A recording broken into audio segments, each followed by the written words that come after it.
I am schwitzing underneath this Are leather you? shirt. Yeah. Are you drippy? Well, yeah. I mean, it's good because it's like lined, so it's not bad. But it's like a pleather shirt, so it's like Well, schwitty. and you're sitting next to me, and I'm sure I'm radiating at least 20 degrees. And the lights don't help either because that is also another thing.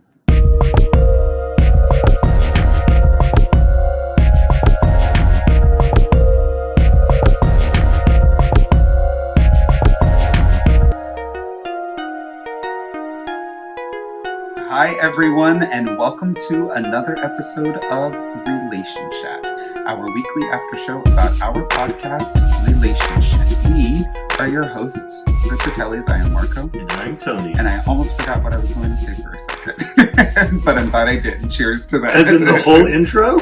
I almost forgot to say that we are the Fratelli. I was like, I didn't know where I was going with that, so I'm glad I didn't. What a fun topic this week. Mm-hmm. If you listen to the podcast, which we're almost certain you did because that's why you're here, we talked about the issue of finding a man and why is that so friggin' difficult.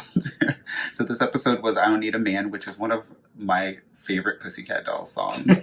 Of which there are many. Because I love the Pussycat Dolls.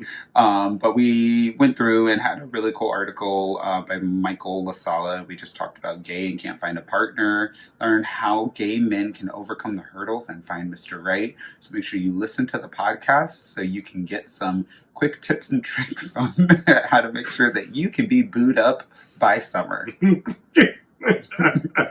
Satisfaction guaranteed. No guarantee. No guarantee. That being said, we also had a Listener Shituations episode this week, so we are going to continue that conversation with another Listener Shituation for this week's episode of Relationshit. Tony, what you got for us? I picked a weird one this time. Okay. Hello, Marko and Tony. Hi. Oh. Did you remember who you were now? Not responsive. It's not back and forth. They can't hear you. Not a dialogue? No. Okay. I'm Leslie, and I don't know that you'll read this on the air because my issue is with my relationship with my friend, Melanie, not my girlfriend. But here goes, and we'll see what happens. Okay. I decided to break the rules this time because I thought it was a good topic. Okay. My best friend since high school recently had a child. She quit her job to be a stay-at-home mom. Now, whenever we hang out, she has her baby with her, and we have nothing to talk about because all she has going on is her baby. I love my friend, and I think it's great that she's a mother, but I rarely see her now, and she doesn't do anything fun anymore. One of our friends had her bachelorette party, and Melanie couldn't come. I miss my friend. Am I wrong? It's very interesting. I get it. You don't want to talk about breastfeeding in bottles and diapers consistently, so that's probably one of those things. Especially when you're not a mom, which I'm assuming you're not. I think that what my lesson for the year of 2020 is giving grace. I think that so often we as people are so caught up in ourselves that we forget to give grace to the people that don't necessarily have our exact same, that don't have the same experiences in life as, we may or anything of that nature. And so we kind of begin to judge them or have issues with things just based off of how it makes us feel about things. I say all that to say your friend had a baby, and of course her life is going to change a little bit. And if you claim to be as good a friend as you are, then it would be really kind for you to give her a little bit of grace and just understand that this is just where she's at right now. Her life is a little bit different. So going to the bars, going to the bachelorette parties, doing all of the stuff like that is no longer her priority, and it's okay. You just need to figure out how you are going to fit within that relationship at this new phase of life. I would have a conversation with her and just and say, like, I love you, you're my friend, I miss you, and I want to be able to figure out how we can adjust our friendship. I have no expectations of, Coyote Ugly dancing on bars moving forward. but maybe every once in a while, childless and having a good time. But I think it's really important to know and understand that relationship that you used to have may not necessarily be the same relationship now because she's at a different place in life. And I got to be honest with you, I'd much rather she be a good mom and attentive to her child than having jello shots or blowjob shots at a bachelorette party with you because that's what you want to do. Like, so you just have to understand that things are a little different. I think that's very sound advice. I would echo that, and I would say change is the only constant in the universe. Absolutely. And so, if what you have is truly a connection and a good friendship and a relationship, like it's at a spot right now and it can be at a different spot in the future. Like you said recently, I'm guessing the baby's less than a year old. Like, you'll be lucky if you see your friend twice in the first 12 months of the baby's life. God. And that's like normal.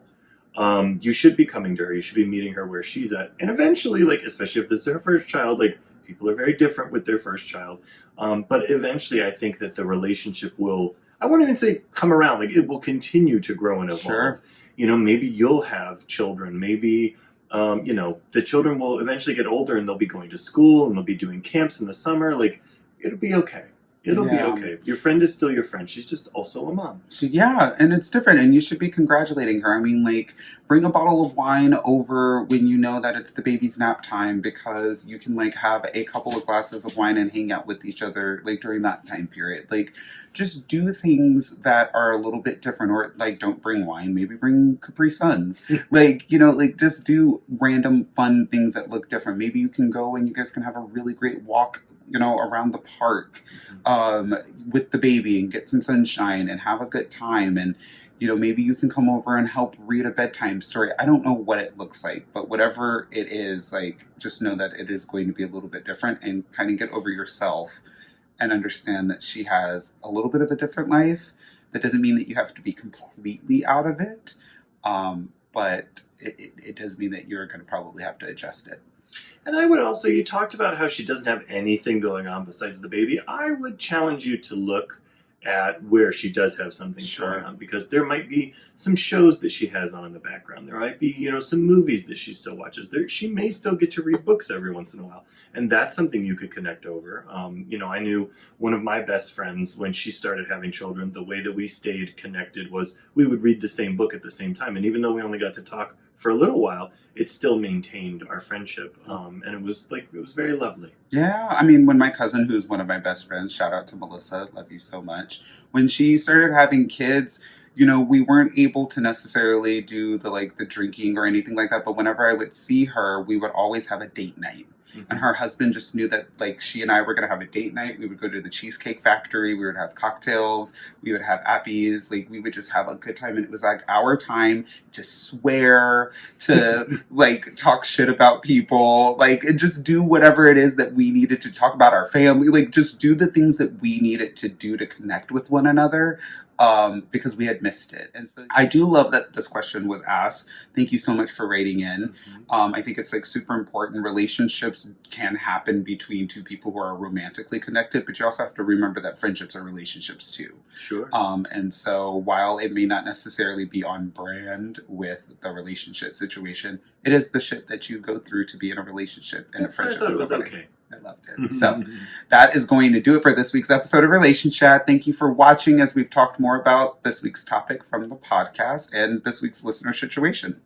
Make sure you visit our website, podrelationshit.com, for more content and information about the podcast. And while you're there, fill out a listener situation, like today, or email us at relationshitquestions@gmail.com. Once a month, we will answer your questions on the podcast and do our best to give some guidance. If you're not a Patreon member already, head to patreon.com/podrelationshit and start donating today.